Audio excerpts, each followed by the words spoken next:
Boom! What's up, everybody? Welcome to the Agency Breakthrough podcast. Today, with a very special guest, a very old friend of mine and partner, consultant partner in Agency Velocity at the old times, Mr. Jack Hayward. Welcome, Mr. Jack. How are you doing today? Doing good. Excited to be on the podcast, Mr. Johannes. Thank you for having me.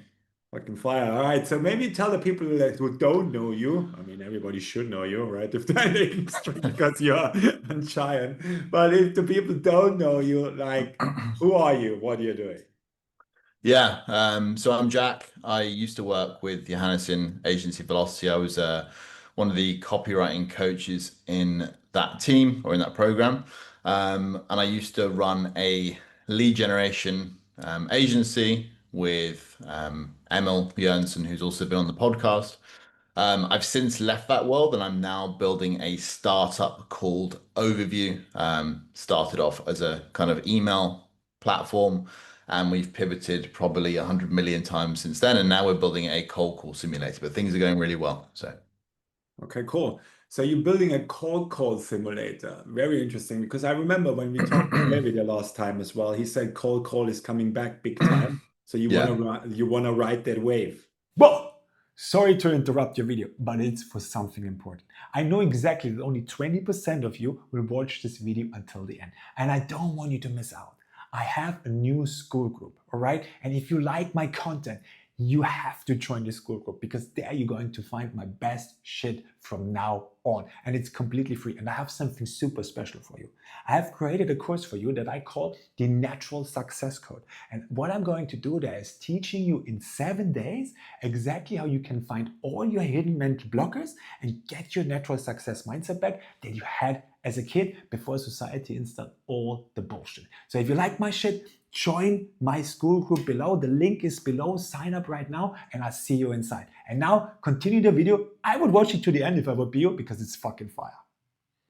Well, it was to be honest, it was a bit fortuitous because we were building the email tool. I made the classic startup mistake of kind of building something that I want. I didn't really I kind of just assumed everyone else was the same, and lo and behold, they weren't. Um, and then through talking, I did about 50 customer interviews, and I kind of learned about this whole. I have no sales background other than cold email. I'd never done cold calling in my life, and to be honest, I found the idea pretty terrifying. Um, but through that, we kind of started to like latch onto this signal of cold calling, and like a lot of the clients wanted cold call analytics and so on and so forth. And then, long story short, that kind of eventually led us down this path of a cold call simulator. And now, by good fortune, it just seems like cold calling is not that it ever went anywhere, but it seems like cold calling is kind of the cool thing nowadays. It's back in action for sure.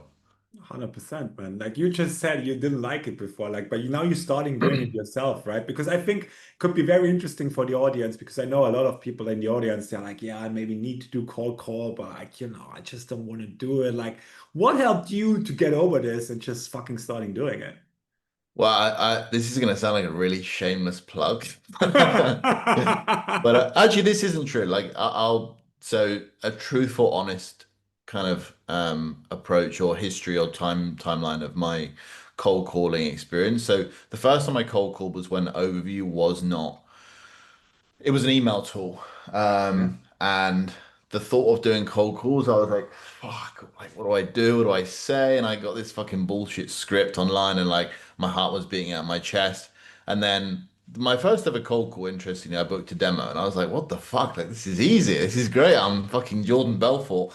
Um, and then the next 50, 100 dials, I got fucking terminated. So my confidence again was like fucking rock bottom. But it felt really scary and it felt really weird. And I was like, I was so locked. Anytime I'd kind of have at that moment, I'd have this kind of fleeting feeling of like, wait, they don't know who the fuck I am. Like, they have no idea. Like, I'm on the telephone. They don't know who I am. I can say anything I want.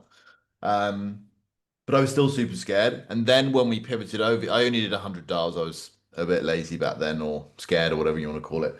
Um, and then when we moved Overview into a cold calling tool, obviously through using the platform or cold calling simulator, I use the tool like for hours and hours and hours to practice. So eventually it kind of became this thing of like I got not the good at cold calling because it takes, it takes a long time, but I got really comfortable with the idea of picking up the phone and speaking to a stranger so that when it came to doing it for overview, yeah, it's still scary. I don't think that's ever going to go, but it was just a lot more autonomous. I had those I'd done those repetitions in my mind, so I kind of knew the intro. I knew what to say if someone was rude or if someone said I'm in a meeting or had an objection. And if they didn't, I could kind of train it. So that wasn't intended to be a shameless plug, but that's truly that's my experience with cold calling, and I'm still super new with it. Um, very, very new, but yeah, numbers are really good. So yeah, feeling positive. Which tips would you give somebody that is like you in the same situation as like, I don't want to do cold call. Yeah, I mean, assuming obviously, like I would always say, to use it doesn't have to be Overview, some kind of a simulator, or just role play with a friend. Any kind of role play is really good. However you do that, obviously I would tell you to use Overview, but you can do whatever you want. But Mhm. any kind of role play is really, really nice because it lets you warm up. It lets you kind of get those first three calls are just fucking they suck and they're just, your vocal cords aren't working. You're not talking all weird. You stutter, whatever it might be. Um, so I would say that's the main thing. And the second thing is like just having that mental, at least what really helps me is like anytime I get in a rut, like I had a really shit call last Thursday and this person was giving me like one word answers. I actually put it in the AV group. And like it sucked. And afterwards I was like, fuck, I got demolished. Like, and she was really rude. And then afterwards I was like, wait, why do I like she doesn't know me. She has no idea who I am. She has no idea who was on the phone. Sure, she knows my name was Jack. But it's not like, and then reiterating, like, it's not a personal thing. They don't know who I am. I've called them randomly, like, they have a right to be annoyed. It's fine. Just ring the next one. It will be okay. And for what it's worth, like, that entire day of dialing really sucked. And the next day was really good. So, yeah, I think just kind of Josh Braun has a really nice way of phrasing it.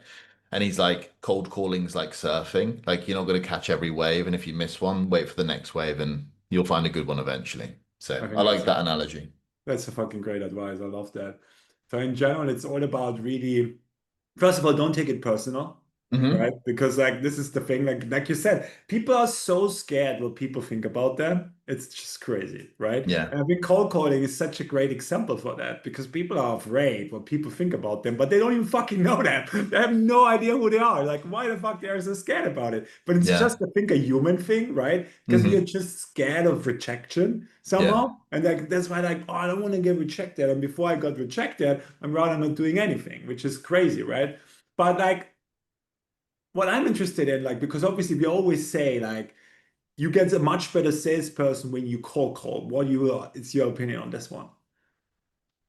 Yeah. I think I was walking home from work the other day and I was kind of thinking, like, what are the hardest? I don't mean this to kind of annoy everyone because I'm like a complete sales noob, but like, what is my perception of the hardest kind of things in sales? Hmm. And like, I think cold calling is definitely one of them. But Hmm. I think the hardest is door to door. I Yeah. feel like you can't get harder than that. Hmm.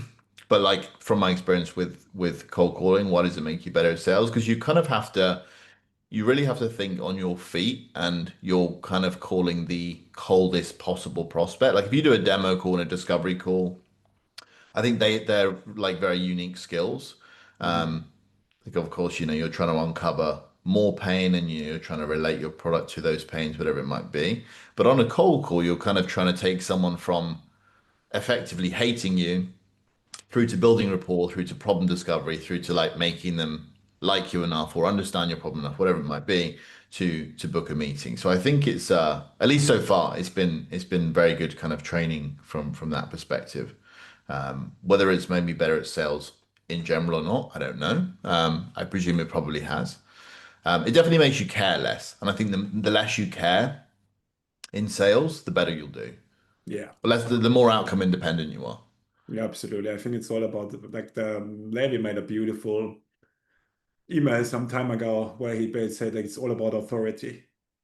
And I agree, like big time. Like it's all about authority and frame. Like if you're having high authority and frame, people would just trust in you, just people would just buy from you. If you don't believe in yourself, like what the fuck you're gonna do? Like Hmm. you're not going anywhere, right? And I think cold calling I've done also like oh my god, over 1,000 for sure, maybe a little bit more. I mean, I don't like it. Don't take me wrong, but I did it because first of all, I had to do it in this job at this time, and second, it was a funny story actually because they told me in this time, and that was start of cold email, right? So like I had this narcissist of a boss that was controlling every fucking move I did. And she was like, you have to call and do this and do that. And I basically call and I was like, this fucking sucks, right? And then I had the idea to start with cold email. And I was doing super well with cold email. And in this time, cold email worked better than cold call. Now, Hmm. I don't think anymore, right? Because like Hmm. right now, email is so saturated, like a little bit. And I think even cold call works better again. Like, and that's at least what Levi told me last time, Yeah. right? But in this time, when it was, when it was the start of cold email, the Wild West, where you just wrote like fucking 3 links in an email, doesn't Yeah. matter. Glory days. Right? And glory days, exactly. And I just ripped it, right? But like that's why I also have experience. I mean, one thing also that I did, what I think would help me a lot with sales, like I'm obviously, I worked on cruise ships, and there you just had to go out there and just talk to random people. And that's Hmm. also quite, it's also quite tough. Like just go there, like, hey, you want to do this, you want to do that test, blah, blah, blah. That's also something. It's a little bit like door to door. I think it goes in the same direction. Hmm. I hear the last 100%. time that like the best salespeople are fitness people and car salesmen. Really? That makes sense. I can see that. Interesting, right? Yeah. Mm. So yeah, interesting. Okay, check. So obviously you're also longer in the game already. Like you started out doing email and stuff like this. When was that? Like what time? So I started with email end of 2022. Mhm. I was my first journey into cold email was I was trying to promote I used to build like Webflow sites and sell them to local businesses. Mhm. Um, and then I found out about this thing called cold email, and I was like, "Fuck, that sounds cool." But it sounds like sales, and well, I'm sure we can get into this. But and I've told you this before, Johannes. But my perception growing up was that I would never be able to do sales. So I was kind of like a little bit like, but at least I can do sales and hide behind my keyboard, and I don't have to speak to anyone. So like I can still feel pretty cool doing sales, but I can just send emails. So yeah, I started trying this whole cold email thing. Mhm. I didn't have a fucking clue what I was doing. I was just sending it from my normal Gmail, manually writing these, Really? Fuck. manually writing these terrible emails to local businesses, and nobody ever.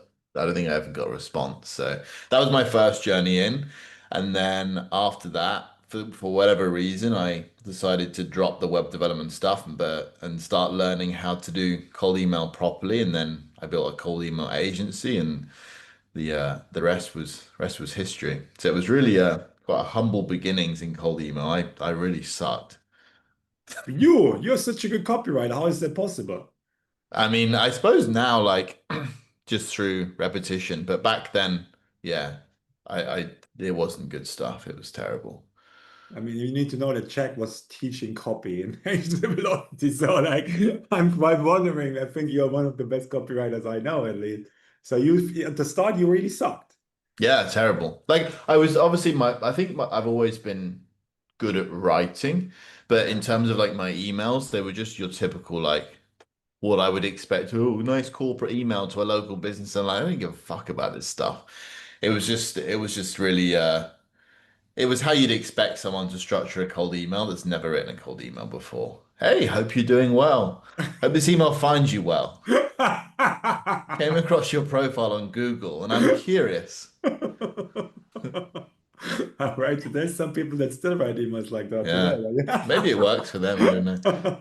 Maybe it works again. It's a ritual coming back. Yeah. A quick question, man. That always works. No problem Yeah. whatsoever. It's an all-time favorite. Oh man, that's good. Yeah. What are you thinking, Jack? Because obviously, like you also like when was that? 2000 what? 2022. 2022. Okay, so that's 3 years ago. So what are Yeah. you thinking? Like what changed in the last 3 years? Well, so 2022. I think cold email, at the end of 2022, cold email was becoming cool. We had the rise of Instantly. I don't think Smart Lead really existed yet, which Hmm. is crazy to think about. I'm sure it did, but Smart Lead was nowhere near cool or used. I think they were still running their lifetime deal. Hmm. Um, Instantly was all the rave. Cold email agencies were popping up. Not too many, but like that was kind of the current thing, and they were becoming more and more popular. Everyone Hmm. was making a ton of money in cold email. And I think it was at a stage where cold email was from a business perspective, who you'd usually sell to. Cold email was kind of exciting and like no one knew how to do it. There wasn't much information around. It was this kind of like mystical thing of how do I do it? How do I set it up? And as a cold email agency, you kind of had this, I guess, mystical tool set that no normal business could ever kind of replicate. I think since then, obviously, we've had, I think, largely due to Clay. I think they've been a big factor in this. But like cold email now is everyone is very, very aware of cold email.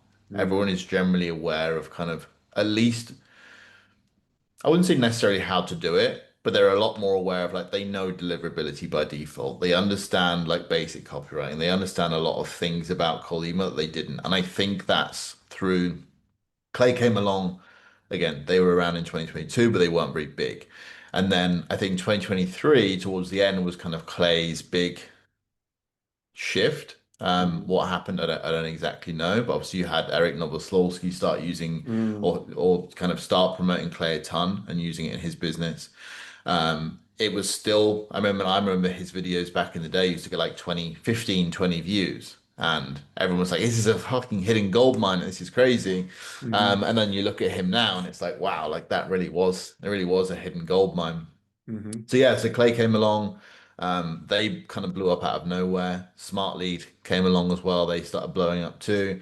And I think through all of those things, it just created this giant, I was going to use the word bubble, but I didn't mean it in that phrase, but this giant thing that is called email, where like everyone's talking about it on LinkedIn, whether it's through Clay, whether it's through copywriting, whether it's through Smart Lead or Instantly, whatever it might be. And naturally through that, all businesses became more cold email aware, and like Clay became something that businesses just inherently knew and understood, or like knew what it was. Whereas, back in the day, it was kind of you would mention Clay and they were like, I don't know what it is, but it can do this. And they're like, holy fuck, like, you can do that. Hmm. That's crazy. Yeah.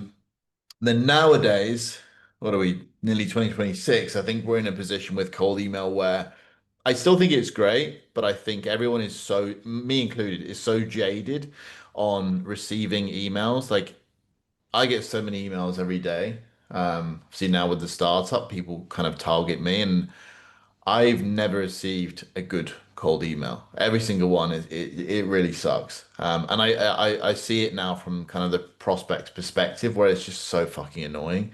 But I know how I would I actually a startup contacted me the other day. They sent me a really bad email. I didn't even read it. I was like, no thanks, not interested. And then they sent me a follow up, and I was like, whatever, it's a bit annoying. Then I read the original email. I was like, wait, this is actually really good. Like this offer is great. So I rewrote them an email. I did some free copywriting for them, and I sent it back, and I was like, "Hey guys, like didn't read this to be honest, but now I've read it back. I think your offer is really good. Here's how I would send an email for this." And they were Oh, like, "Cool, nice. thanks."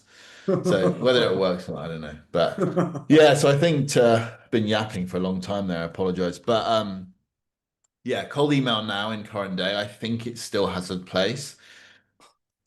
But I think you have to be very, very specific with what you're doing. And of course, I think the age-old thing is true. If you have a good offer and a good market, whatever you do that's well thought out will work.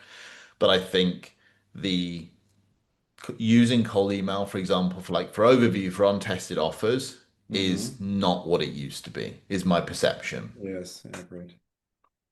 Yeah, I agree big time. I think it's getting like because the thing that I see also now, even with Clay taking over and all of that, I mean, for me, the emails all sound the same. Like it's Yeah. very difficult to really still stick out of the crowd. Like I said, I write my emails completely without Clay. I don't even have a Clay account, Yeah. right? And I'm ripping like 7, 8 positive responses a day for every client that I have. Yeah. I mean, obviously, it's a good offer, not gonna lie. But I think one of the most important things that I see in an email is the flow, right? If you think about it, like if you read like Joe Sugarman, right, the copy ad talk this week, the copy ad week, what is it called? Copy ad week, I think it's called. Yeah. And he always spoke about the slide, what I never forget, right? So basically, like if you think about it, like an email, like from a whole that sales copy in general need to be like a slide. You start, boom, and then like give me your card, right? Hmm. More or less, right? And like the best emails I've ever written, like for Cialdini, or like actually you helped me with that one, right? But like the best emails I've ever written, they always flow. Yeah, There's always a flow in there. Like you read them and it just makes sense. And like for me personally, I adapted this that I basically when I'm writing copy and it doesn't flow, I need to go back to the drawing board because I I, agree. you know what I mean. I think that's the most important thing. And I think very often, especially with spin tags and all that stuff. Obviously, I use spin tags, but then we have to go really for the spin tags, see if the flow is not getting destroyed. Because like for me, that's the most important thing. It just needs to be like a flow and then a best a no-brainer offer and you have like really all six, right? So then this is what still works big time. um and I think when you are, especially because we had the fight, remember, copywriting versus targeting. Copy Oh versus yeah. targeting. Jack and me, we had a fight like in agency velocity. What's more important, copy or targeting? And I was team copy and he was team targeting. And I would agree today that you're 100% right with targeting. Right, I learned my lesson. But like, I think if you target well, and that's what I wanted to say right now, is like if you're targeting well, then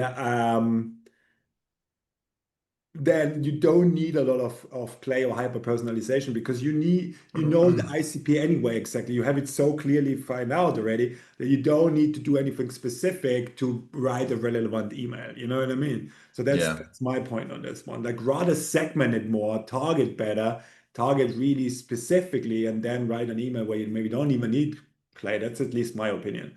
Yeah. Yeah. I love that. I think I have a lot of opinions on this, and I'll try not to get too into them because it might annoy a lot of people. But I think Jordan Crawford has a really nice um, kind of thinking on that, and his motto is like the list is the message, and I love that. I think that's so true. Hmm. And obviously, he builds a ton of lists with Clay and whatever it might be. And but what I love about Jordan's stuff is that I don't know if Jordan actually does a ton of sending cold email, but obviously he works with a lot of people on strategy, and he does like loads of really cool AI stuff with building relevant lists. But it really goes to show like how because he has his like PVP framework, the permissionless value proposition kind of Yeah, thing. this is good. Yeah, it's really cool, and I think like having those things, it's not something you can just kind of like pull with Clay. You can't upload a list and it's like, hey, build me a permissionless value prop for all of these people. Like you've got to really work to build the list, and then once you've got the list, you can add on top. And I think, um, yeah, Jordan's really good, but I think a lot of people in the Clay world, or like as I've seen through kind of what's happened with Clay there's this weird concept, and I'd seen it like a lot of times in AV, and because obviously that was my experience being doing copywriting coaching there, is like Hmm. people would have this perception that just, and I get it because also had this perception myself at one point until I Yeah. kind of learned is that they just feel like they have to use clay.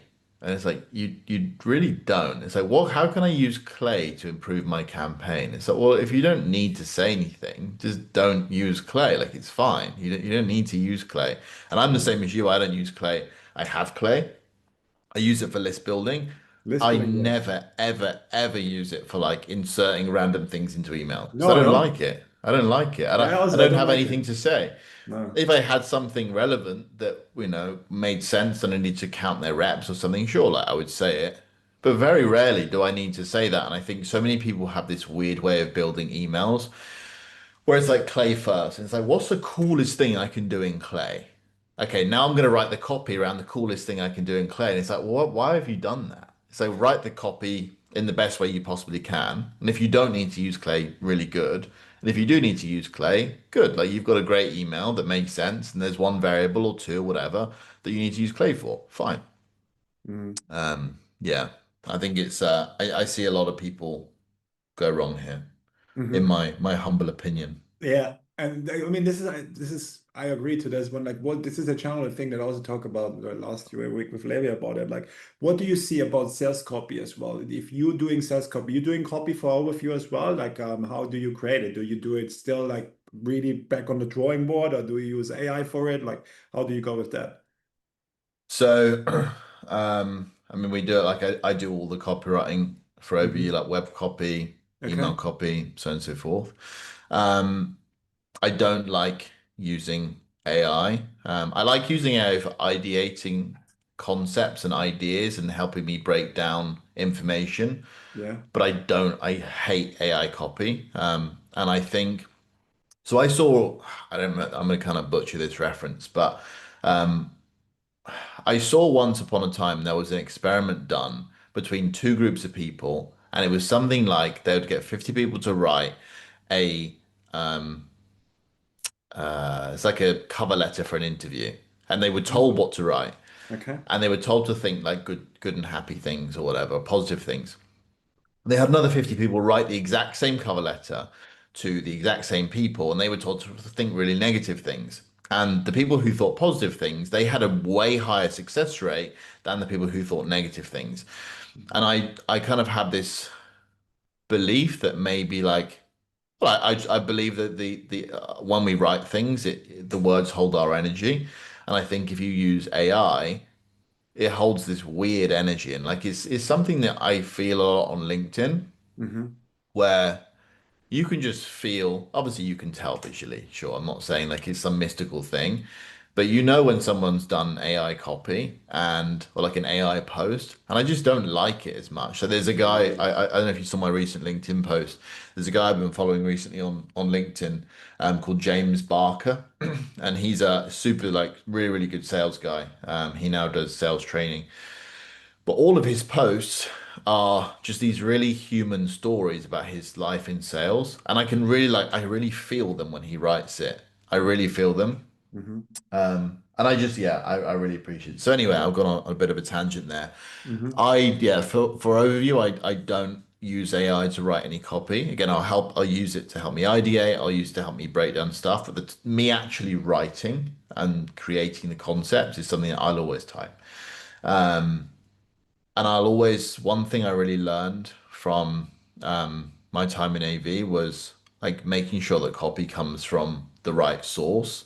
And when I did the copywriting handbook intro for AV, I kind of spoke about this concept of being a B2B journalist. That's not my concept. Every great copywriter kind of has that as a baseline Yeah. of what Yeah. they do and Hmm. where it comes from. But I think it's where like a lot of email people don't do that. They Hmm. don't do research or they don't know what good research is, and their research will be like, hey, I'll talk to AI and I'll find out the problems. I said, well, that doesn't work. Like, you can't do that. You need to speak to people. So for me, like I'm really trying at the minute, I'm trying to target sales enablement people. Hmm. I don't know anything about sales enablement, so I'm actually paying people for a conversation.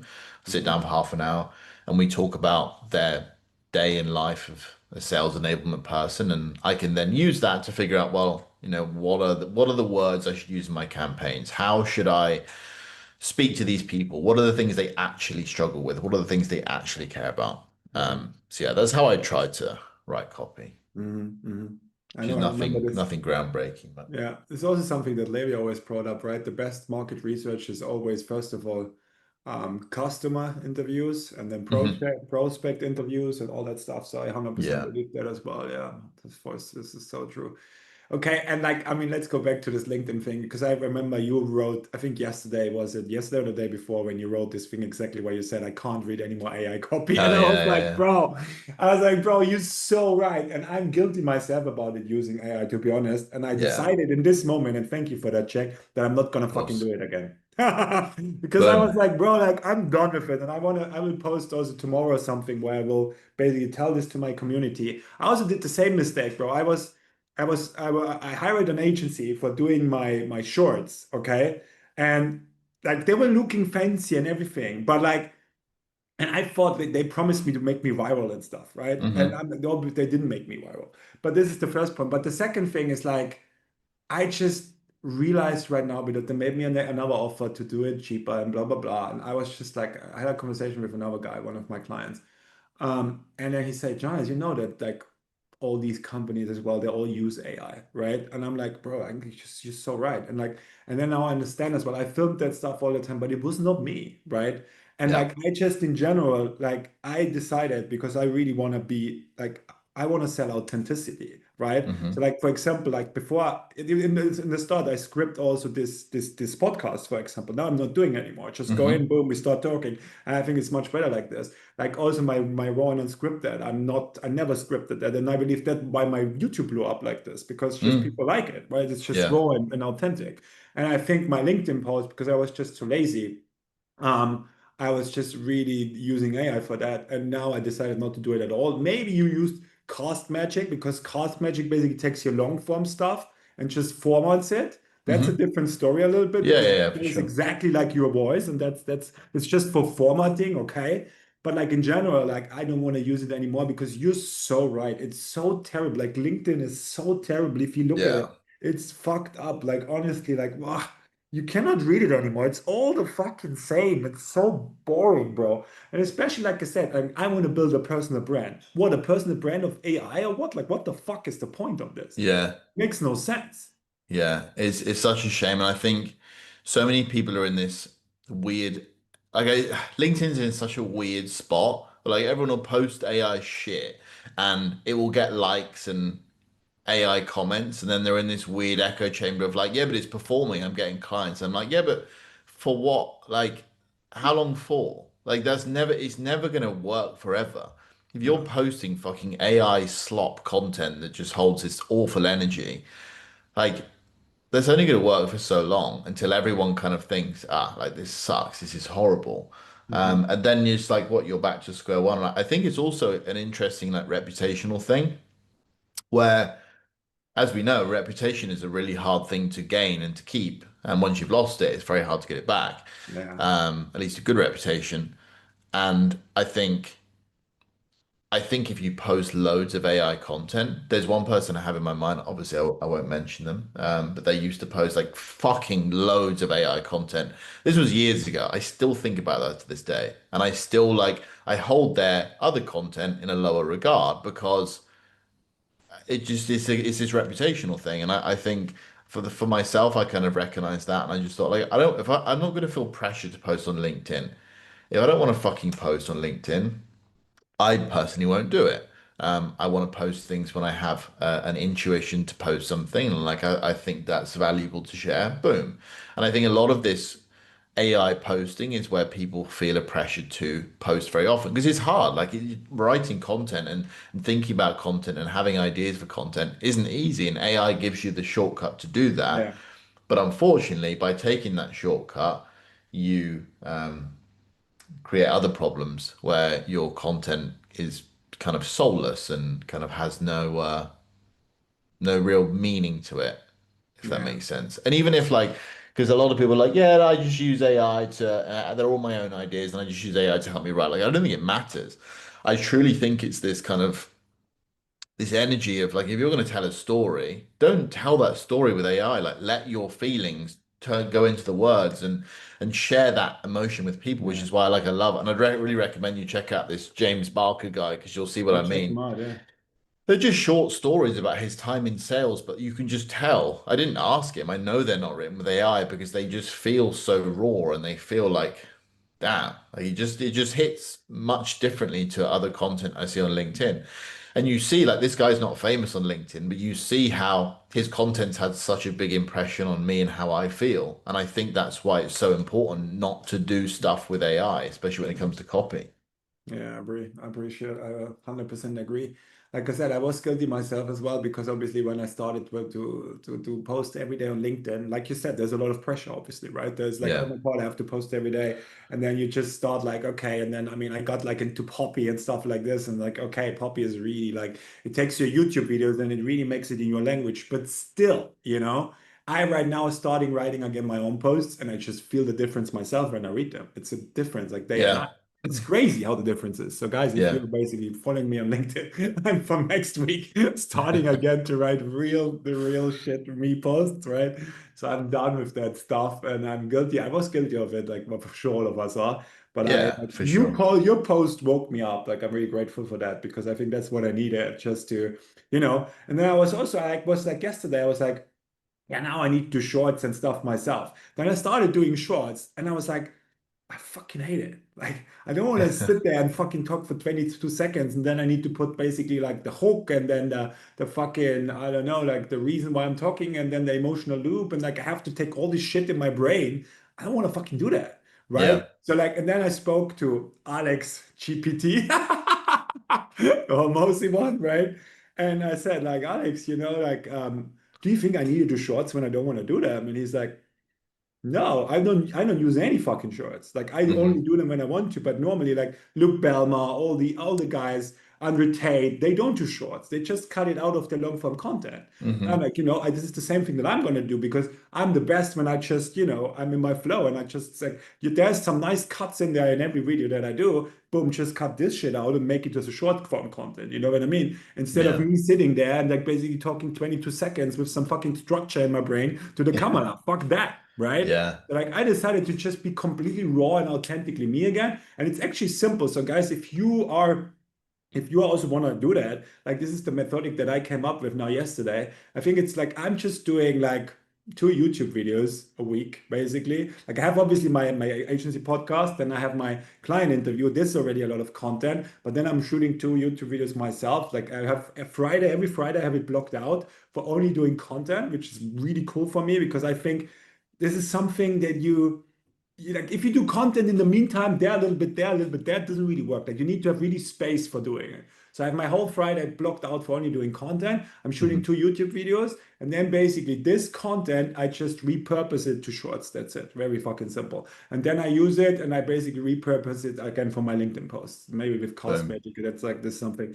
But like, you know what I mean? But like this, you can do like you don't have too much stress doing it. You can still do what you love if you're like me, like just basically doing rambling and just being, doing like long form stuff, then it's the best way to do it. Like this is how I found it out for myself, and I'm really happy with it to be honest. Because before I was like, I have to write LinkedIn posts again. Like, like I'm just not.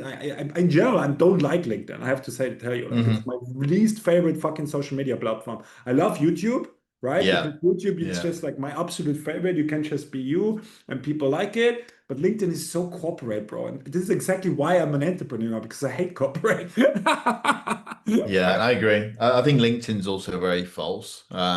People have a lot of people on there have a persona of um just inauthenticity. Yeah.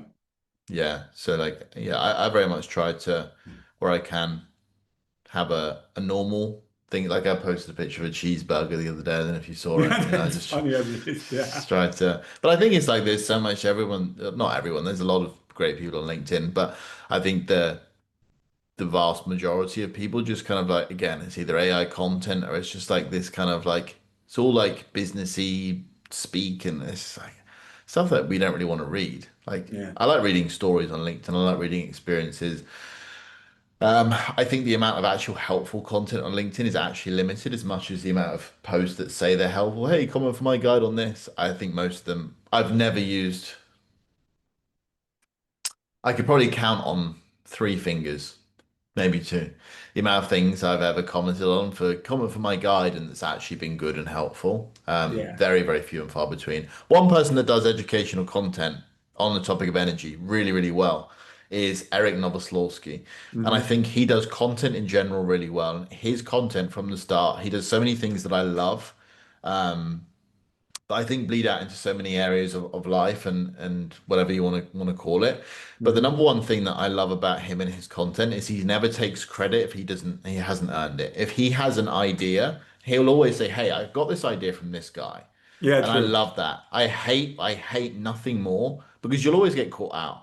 I hate when I see someone's like, "Hey, I had this idea," and you're like, "I know who came up with that idea. Yeah. And then instantly your trust for that person is gone forever, or like it's just eroded.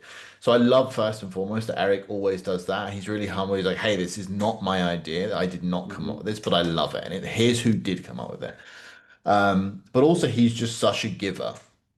He's Hmm. been posting consistently on YouTube and LinkedIn for 3+ years, maybe Yeah. more. And he never asks for anything.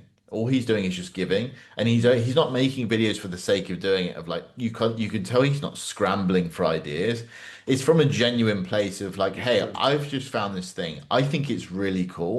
Yeah. Here's who I can think it. Here's who I think it will help, and I really want to share this with all of you because I think it can be useful.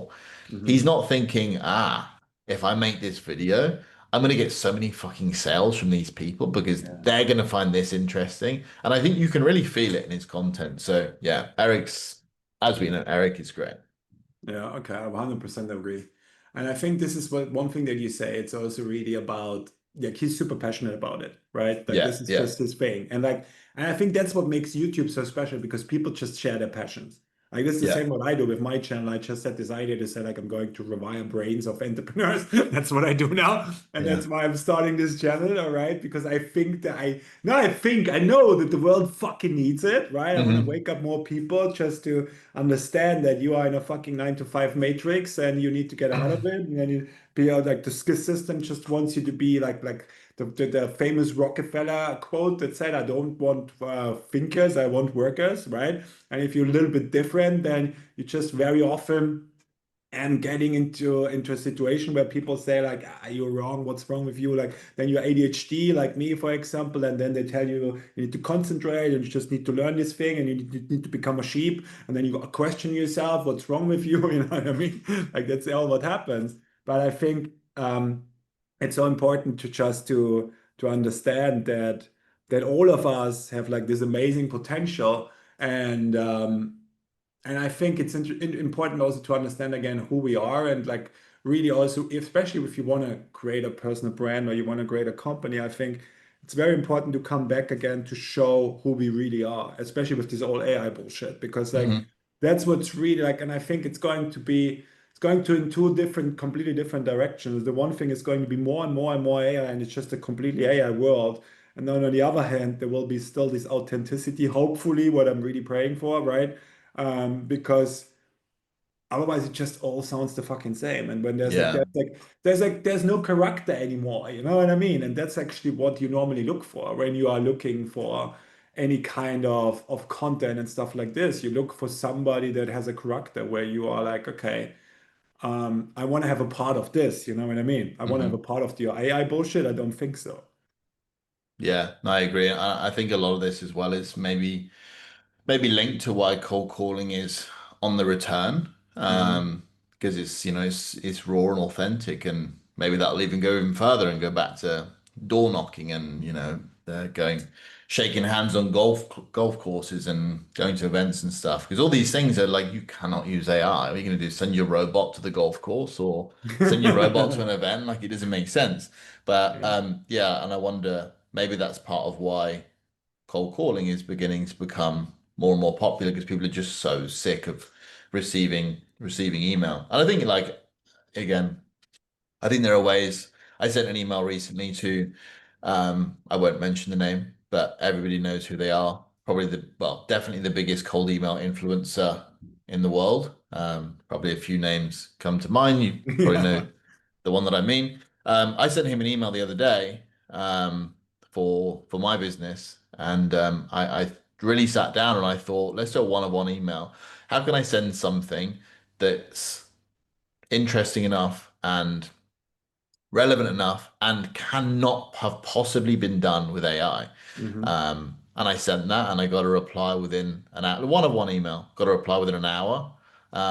Didn't lead to a meeting, but he was like, "Hey, this was a really great email, by the way," which was cool, and it kind of made me think about like, well, if I'd have taken the approach of like throwing him into a ABM campaign and scraping all this stuff, I probably wouldn't have got that reply. Never. I wouldn't have had a chance, even if it was like a good email, Mhm. and whether that's an energy thing or whatever it might be. But yeah, I really had the intention to create the best email I possibly could, and It was a one of one, and it worked. And of course, there was absolutely zero AI in there. So Do you think it's gonna go back to like, an experiment style, like basically going looking them up and then yeah, really writing like this? I mean, you never know, but I mean, it could be interesting way of getting back to that. But obviously, you cannot do it in mass. But I think if you have like one thing that I always do, if you really want somebody, like for example, now let's say I work with one of my clients, and there's like the dream clients that they have, right? I normally let them give me a list of like 10, 15 dream clients that they have. And then for these 10, 15, I really go back to their profiles and stuff, and I find something. Like I hmm really do it like old school, right? So I go in there, I say like, oh, I found this. I go to the website, I go to LinkedIn, I go whatever, and I find something really specific about them. And there normally I always get responses as well. It works yeah, super nice. yeah. And I think, like you said about going back to the Alex Berman days, but I think that would do a lot of people well, to be honest. Hmm. I think a lot of people, when you have all the tools and all these crazy things, it's easy to get excited and think like, oh, I need to do this and this and this. I guarantee you will build, for most people, if you're starting a campaign, you'll build a better list if you sit in Apollo or whatever it might be, or whatever lead source, and like you say, you Doesn't go work through anymore, one by Polo. one. You go through one by one and you manually qualify each lead. You manually look through and figure out what you want. And I think a lot of people are like, they're so intent on trying to do that in clay and take shortcuts that they end up not even knowing what they're doing. Like everyone's so AI first, and that they end up like not really, they're just using it without, why are you even doing this? Why are you checking this? Like, do you have a reason that you're running this personalization column, or like why are you looking for this title? What reason do you have to speak to this title? And they're like, I don't know. It's probably because it's like I don't know, it seems like the right title. It's like everyone's just lost that fundamental thing of like the why are you doing that? Hmm. I think every person you talk to should have a why, and you should have done at least some prospect research or ideally customer interviews in terms of like, well, what do they care about? And why that specific title. And I've actually learned so much even through overview of like the variance between seemingly different job titles, seemingly very similar job titles and company sizes, and the wild disparity in what they care about. Which has had like a massive, it was really, really huge kind of impact for me mentally, where I was like, wow, like they're a different world, they're worlds apart. And I think had I not done those interviews, or had I not done those calls and really spent the time to understand, I would never have known that. And I've just thought, this isn't working. I've tested this, it's not working. So, well, I haven't. I hadn't done any research at all. So, Very interesting. What you just said now, I think could help a lot the audience that is watching this. Like, let's say you would like go back to whatever you could. I mean, you're still writing some email and stuff like this, but like, let's say you going for a niche and you say, yeah. okay, I have this and this ICP. Like, what would you recommend for people to do before they send even the first email? So, ideally, I would probably, I'm trying to think objectively here. Let's say I have a lead gen agency. I've Hmm. signed a new client. I would be very inclined to start with cold calls. Either start with cold calls, because I think it's the fastest way to test a message. You can get on the phone and you can hear someone, you can spend a day, you can do $500 in a day if you Hmm. wanted to. And you could sit down, you could grind it out, and you could see general, if you're booking demos, good. Like it's probably a good indication that you're hitting something messaging. If you do $500 and you're not booking anything, probably messaging, something you've got is wrong. But what will Hmm. happen is you can also use those calls to kind of pick up insights and ask a few questions. Now, that's like the free option. I Hmm. think if I was also to go back, I would probably do, let's say a client pays you 5K, a Hmm. retainer or like 5K setup or something. I'd probably take 500 out of that and just pay five people in my target market for an hour consultation. Say, hey, like we're sending emails out. This is the Hmm. email I've written. Would it resonate with you? If not, why? And then also sit down and try to understand, well, let's figure out what you do and how this offer is relevant to you and how we could make it relevant to you. Because then you've got five people, and the objective of the end of those five calls is either you've got an email for each five people that's like, hey, I would buy this. And if they all five say no, well, then your targeting is wrong and you've only spent 500 to figure it out. And then you could just refund the client and say, hey, like you've got this all wrong, you need to figure it out. Or you could say, hey, like let's do another test, another test, another test, rather than the kind of normal approach of let's just fucking blast emails. Let's trust what the client says. Let's blast a ton of emails, and if it doesn't work, we'll just blame the client. And a lot of the times it is, is their fault because they don't understand what they're selling, which is weird to say. But yeah, I think that's what I would do is just really, really making sure you've got that research piece down. And also, like, I think one thing that's really important is having respect for your own boundaries in that, where like clients were like, we want to test this and this and this and this and this. And then people are like, yeah, well, they're paying me 5,000 a month, so I must. But it's like, no, let's chill out. Let's test one thing at a time because it's really fucking hard to test properly. And if we're going to test properly, it's going to take a lot of time. So let's test one thing at a time, one title. Let's get that nailed. And if it doesn't work, we can move on to the next one. So yeah, that's at least what I would do if I was starting again. And I'm drinking my own champagne. This is what I'm doing with Overvue now. So I love it. I think that's such a great advice. And I think this is exactly what most of the people are lacking. They're just not doing that. Like yeah, that is exactly the main point. Like just what you say, like majority of guys that I see is basically, okay, um, I'm going to whatever, some kind of AI program or whatever, and I just tell them, okay, like I speak with it or whatever, and I say like, look, this is my client, blah blah blah blah, and I look a little bit in ChatGPT, and then I just basically great copy like that. That's I think what majority is doing, and that's exactly yeah, the thing. That's why everything sounds the same. That's why yeah, nothing is anymore like any kind of standing out, just because people don't do the important stuff just because they're maybe not they need to go out of their comfort zone. And I think yeah. that's a massive thing. Like I see this everywhere. Like in general, I believe, I always say like business is not rocket science. It is not rocket science. It's just a few things that you need to do that bring you success. Okay. Hmm. It's just what it is. Like for example, even if it's called DMs on LinkedIn or stuff like this, but that you write by yourself, not that you have a fucking robot doing this for you, you know what I mean? But like this kind of stuff, just it doesn't matter if it's called DMs, cold call, whatever, everything that you do where you go out and speak directly to your prospect, that's the smallest thing that you can do. Because Agree. only there you get all the stuff in. But majority sits behind their thing, all right, writes this thing with ChatGPT, and then just basically has a list that gets from Apollo, does spray and pray, and just sends it out. Or even if they filter it with Clay, okay, whatever, then they have a little bit of better targeting, but they don't know nothing about their prospects. Yeah, They don't know I agree. nothing about the person that fucking reads the email. Absolutely Yeah, nothing. And then yeah, they wonder because their stuff doesn't work. yeah, I agree.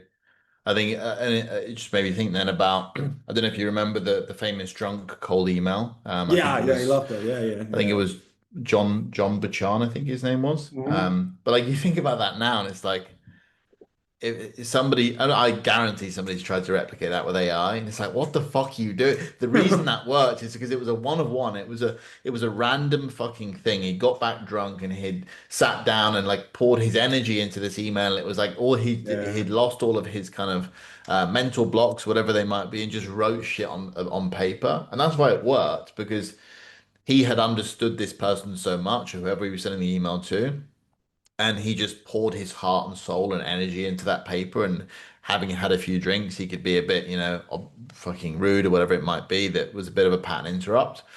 You can't do that with AI. It's not going to work. And I think like people forget copywriting, in whatever format is an art form, and you're never gonna buy fucking AI art and put it on your wall because you know it feels like shit. Like you want the real thing because it has the energy of the human in it. It has someone's passion, and I think copy is very much a similar kind of concept where it might look and read the same, but it is not the same. Hmm. Yeah, man. So true. Yeah, speaking about mental blockers, because this is a little bit my topic as well. Yeah. What had you like? You had a situation as well. I remember one time you came to me as well, where you had like, I remember like the typical thing, like, because this is so Jack, it's like the doom and gloom in my brain. So like, what do you see if, say in general about like really like mental blockers and stuff like this for entrepreneurs? Like what can they do when they realize, okay, there's so much stuff. For example, like they have these blockers. I cannot do cold calls because I don't know, I just, I just cannot do it. Or like in general, like these kind of mental blockers, I cannot post on LinkedIn because I'm afraid what people are thinking, that they judge me. Like, what would you advise when people feel that they have this mental blocker? Yeah, I think the first thing is being aware that they even exist. Hmm. And I think at least the situation for me is like I often didn't know that I had one until maybe I'd even got past it, and maybe that's a unique experience for me. Um, but I think it's very unique to A, what the mental blocker is and kind of where it's come from. Like mine, fortunately, wasn't like built in some deep trauma of, having some terrible childhood experience. My mental blocker was, like I said, I was always told and taught that I could never do sales, and sales is a bad thing, and sales is terrible, and sales is scamming, and it's evil and nasty, and you should be careful when you talk to people, all this stuff. And I didn't really realize it until I'd kind of overcome it, and like this was such a cloud in my head for so long. And like I said, when I found cold email, it was like, thank God I can sit behind the keyboard. And it was only like for me joining the AV program, and I was like, you've got to go on demo calls. I was like, fuck, really? Well, what am I going to do? Like at that point, I'd paid money, I'd invested into the course, into the program. So like, what am I going to do? I have to get on the demo call. And it was only as time went on where I was like, wow, like I'm doing well. Like I'm closing some deals. Holy shit! Like this is cool. And I think that really helped me to uninstall my mental block, but I think that's because it wasn't built in deep in trauma. I Mhm. think if I was somebody that had a mental block that was very trauma based, I think it's something that you have to figure out you have, and I would imagine admitting to having it is really tough and takes a lot of courage and maybe careful conversation. And I think then speaking to someone and having them, like I remember always you were really good on the AV mindset calls, because you'd Mhm. often someone would come to you with a problem of like, hey, my fucking campaigns aren't working, and then like 5 minutes later you're like deep in childhood trauma, and it was like fuck, and they were like, holy shit, this is where it's come from. And I really always appreciated from an onlooker's perspective that you didn't sugarcoat with them, and you were always very real with them. And if you didn't agree, or you thought they were, being fucking a little bitch or something, that you would tell them. And it's like, hey, this is what I think it is. And I think people often always resonate with that. So my point for mentioning that is, I think often you don't know that you have it, and it's going to take a conversation like with yourself in those mindset calls to kind of Mhm. realize that this surface tip of the iceberg problem is actually caused by something that you probably aren't even relating it to. It'd be like me coming to a sales trainer and be like, "Hey, I'm fucking scared to do sales calls." Now, yeah, so is fucking everyone. But really, it actually goes back to this kind of self-image from being a child of like, I can't do sales. I can't possibly do it. So yeah, that was for sure my self-image that just changed over time through experience. But yeah, the difference, like having now known what it felt like before and what my self-image around sales was, where I felt like, I don't even know how to explain it, but I just felt like all closed up in mentally, where I was like, I can't speak to them. I can't say anything. Whereas Mhm. now it's kind of like I can just lean into like, yeah, I can, be a bit, I'm not the greatest speaker in the world, and I can be a bit awkward, but like that's good. I'll lean into it. It's fine. It's okay. Um, so yeah. Yeah, Jack being Jack is fucking great. I love Jack being Jack. Oh man, no, I mean that's what you said. I think this is so true. Like one thing, guys, that I think is happening, especially when you feel, okay, that you're blocked for something. Let's say, for example, all right, no, like that, let's give an example. You are all the time around 10K, for example. You're always between 10 and 15K. You're not going higher or whatever. So the first question is, did you understand, okay, this is the situation that I'm in, okay? Because you need to admit, okay, I'm always like in 9 months, 10 months, other people scale to 35, 50K, and I see them always on Instagram, and I would like to be like them, right? But I cannot do it. What's wrong with me? And if this is the case, first of all, you need to understand there's some kind of blocker that stops you from doing it, because otherwise you would be there already.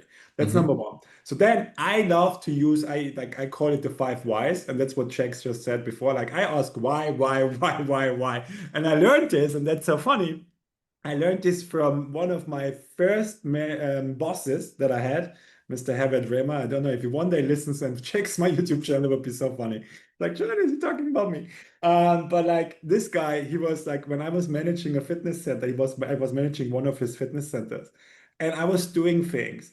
And he always asked me why to get to the essence, and I fucking hated it. I'm like, leave me alone. Like, you know what I mean? But today I do exactly the same. Why? Because Hmm. exactly you get to the essence. You ask why and why and why and why and why again until they're like, yeah, this happened and that. And then you, when you're there, then you ask, okay, so when you felt the first time like this, and then you get to the reason, then you get Hmm. to when it happened and when it got installed. Like I said, guys, because like I always say, nobody comes into this world doubting itself. Nobody Hmm. does that, right? It gets installed. And then the moment when you get installed, when you find that moment, like I always call it like shine a light on it, right? And understand where this got installed into your brain. And when you got that moment, you understand this is not me. And this is where the real change happens, Yeah. right? When you understand, like, hey, fuck me, this wasn't this and this time. I don't know. I was 10, 12 years old, okay? And my father said this or my mother said this. And that's why I'm still thinking like that, right? Yeah. I'm gonna give you a crazy example. When I came to Marbella, for example, okay, I remember I saw everybody's Porsche and these Ferraris and stuff like this, and the first voice in my head was always gangster. All right, I'm Mm. like, all right, that's strange, right? So if I want to be rich like them, why can't I always say gangster? And when I was in places where like really fancy places, you know what I mean? Where like all the rich people hang out and stuff like this, I always hear this voice in my head, you don't belong here. You don't belong here. Mm. And I'm like, fuck me, there's something wrong, right? With my money mindset. What's going on, right? And then I was like thinking about it, and I was like, all right, my mom always said rich people are evil. You're not born with a silver spoon in your mouth. And like, you know, like all these subliminal messages that I got as a kid, where I was like, bro, okay, if I just continue thinking like that, I will never be rich because I don't want to be subliminal, like subconscious. I don't want to be rich because like my mom always said rich people are evil. So if I'm not going to change that, I'm not going to get there. You know what Yeah. I mean? Like Yeah. that's an example for this, right? If you have these subliminal messages, then it's all about first of all understanding that you have them, like Jack absolutely correctly said, and then really understanding, okay, ask why, until you come to the essence. And when you have the essence, then you can understand that yeah, this is not me. And like I always say, like I always call it the Darth Vader, right? The Darth Vader in my brain that is always talking bullshit. So like you have to separate yourself from this thought, from this belief, and then you can let it go and can choose a new belief. That's basically how I do it, and that's the strategy that I use in my program and stuff like that. Yeah. Yeah, I completely agree. I think I one of the bigger, like for me, I read this. I very rarely actually read. And as you know this about me, but other people maybe don't. But I did. I read one book once called Bounce by Ah, Matthew yeah, I know Syed. that. Hmm. And this for me, like really, it was such a, it just unlocked something in my head of like, because the whole premise of the book, for those that haven't read it, is that natural talent doesn't exist. There's no such thing as a child prodigy, and anyone can become proficient and world class at anything just purely by putting the effort in and practicing properly. So I was like, well, holy fuck, this is great. Like, and the book made so much sense to me, and I think that's a real big self-image thing that people can have, and I think that that book is almost way more important in self-image than a lot of other books, in the sense that so many people are like, ah, yeah, but you see it with kids all the time. They're like, yeah, but that kid's he's a child genius. Is that, but that's not true. Or like he had, yeah, but he was born good at it. But it's not true. Like we can become good at anything at any age within reason. Um, and I think that for me was very much a thing of like, well, okay, like I now have this belief. that I can become good at anything. I can become good at anything that I want to by practicing. There's no such thing as natural talent. Anyone that I would want to accuse of having natural talent, um, that's kind of like myself just coping and having a limiting belief because they're ahead of me, and I want an easy excuse for me to think, well, I'm not going to practice to be good at that because I'll never be as good as them. So I think when I had that, I read that probably at like 19 or 20. That really helped to, especially with the sales stuff of like, okay, cool. Like I now know and I believe that you're not born a salesperson. That doesn't make sense. Mm. Like it makes no sense. So then it just becomes it comes through repetition, and through kind of my past few years, I've proved that to be true. So that kind of reinforced it more and more. Yeah, I love it. I think the first of all, you need, I think the most important thing here is that you need to decide that you want that. That's Yeah, number one. Like if you decide you want something and then you put in the reps and you do everything to make it happen, you will fucking make it happen. It's all 100%. about the decision in the end. Like we're born with a free will. Like you say, I want to be this. Maybe you're not going to be world best, but maybe I mean, look at people like Conor McGregor, right? I mean, he's a crazy example. Look, he's what, 5 foot, I don't know what. He's like, I want to be fucking MMA champion. And people were like, yeah, you fuck off, man. Like, what are you going to be like? And he's like, I'm going to be that. And he was trusting, believing so much in himself. And like I think he's such a great example of like really visualizing stuff and like just believing into stuff and making it happen. There's obviously a lot of more, but like, he always comes to mind, right? So that in the end, when we really, really want something, we can get it.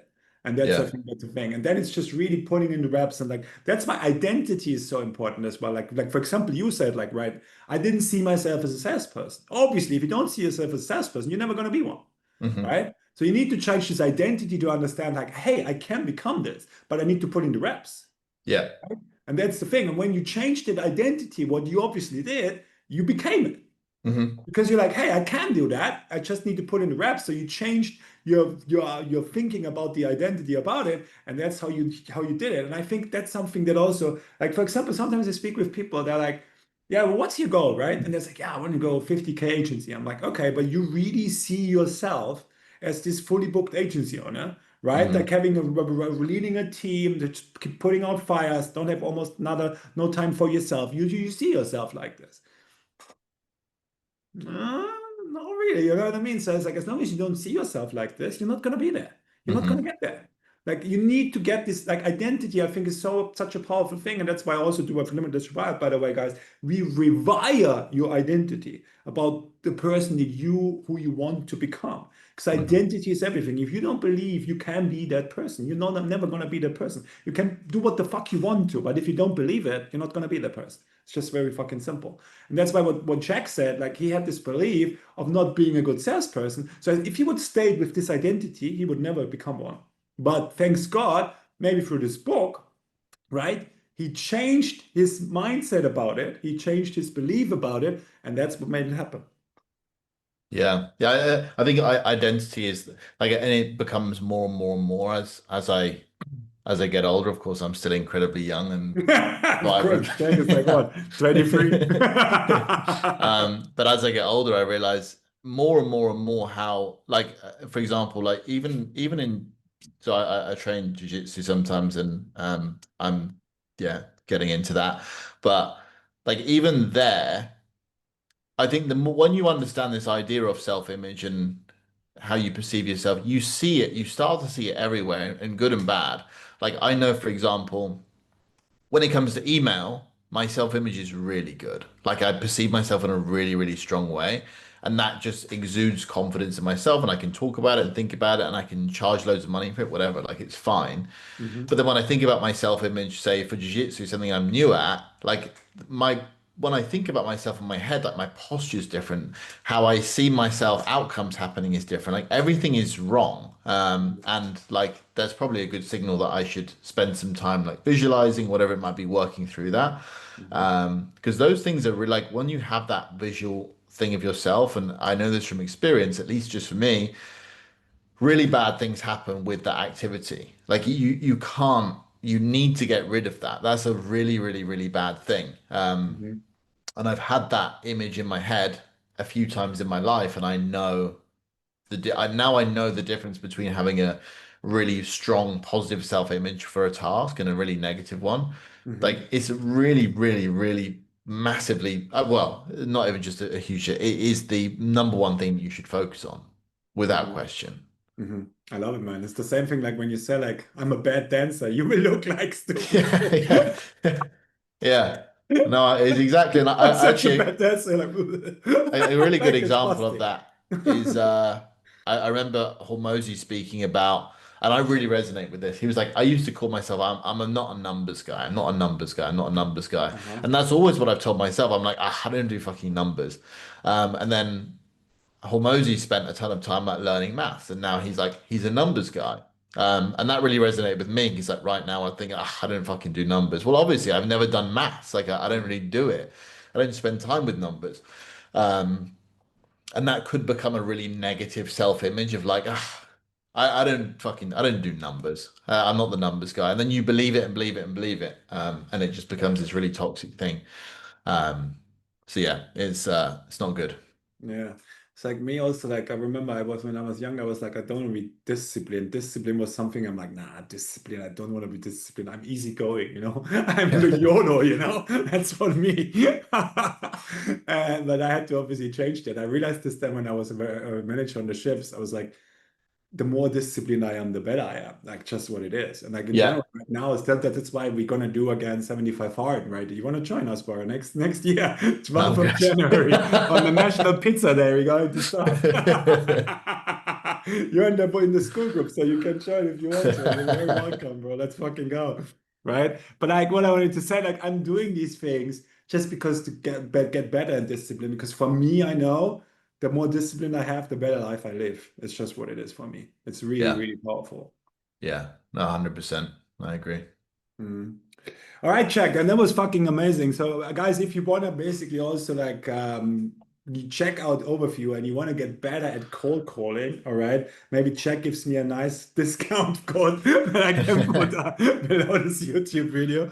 Um, but definitely like check it out. I tried it also myself. I was really positively surprised about it, how good it is, to be honest. So if you want to get better at cold calling, because I mean we talked a lot about it, and I think you hopefully understand that it's really important if you want to become a good salesperson. You can maybe check out Overview.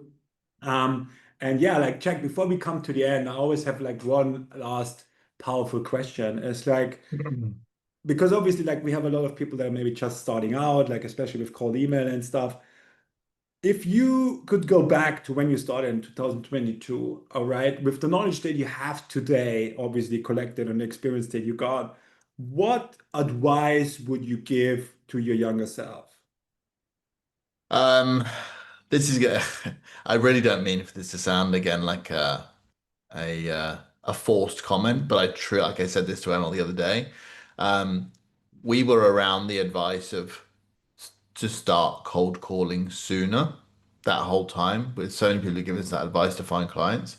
And I Mhm. didn't do it because I was scared and I would cope my way out of it of like, no, I don't need to, blah, blah, no, it's not going to help. And having now been through that fire, learned it, and I say to Ben, I said to Emma, like, wow, I wish I had started cold calling for my lead gen agency to find clients. So I suppose you could extrapolate that story into a different meaning of overcoming your limiting beliefs or whatever it might be. Mhm. But ultimately for me, that like if I could change one thing and go back, I would spend a lot more time cold calling, or maybe I'd hire for it. I don't know exactly, but I would for sure be cold calling back then. Okay. Yeah, I mean, hire for that, then you don't get really the benefits. So I would say, like, I 100% agree because I think for me as well, cold calling helped me a lot in my sales career. Just to like one thing that you just learn is you don't care about rejections, right? Yeah, And this is like I think that's the most important thing because if you care about rejection, you're never going to be a good salesperson. It's yeah, fucking not gonna happen. You know what I yeah, mean? You need to learn to don't give a fuck yeah. about and never take it personal. Like never, No. just never. I remember when I started out with email, right? And I sent my first emails and obviously they sucked, right? And then the people told me to fuck off and to call me and to bring me the lawyers and fucking report me and all that stuff, right? That's why obviously also when I got my first rejections, I was like, oh my God, right? And now, like, just like, I don't really care. Like the thing No, that I exactly. always think, like if somebody really replies to me, they take the time out of their day to reply to me, their life must really suck. And like you look forward to the funny the worst email responses you get. Like I love those ones. They're Yeah, the yeah, best. me too. Yeah. They're the best. That's really funny. All right. Okay. Yeah. So again, thank you very much for joining this podcast. I think, guys, it was great value for everybody. And yeah, if you want, join my school group. If you want to learn more killers than Jack, he's also in my school group, for example. You're more than welcome. If you want to surround yourself with people, where you can learn from and stuff like this, you're more than welcome to join my school group. The link is below. I let up to 250. I let the people in for free. I think we are on 120 now or something, and it's open for like 3-4 weeks. So you should be fast on this one. And yeah, otherwise, I'll see you in my next video on Thursday, where it's all about where I teach you about responsibility. Like the day when I understood that my life is my responsibility and my responsibility only changed everything for me, because it was the same day when I understood that I'm the creator of my life, and that's what turned my life completely around. So that's what you're going to see on Thursday. Thank you very much for joining, and I see you in my next video. Take care.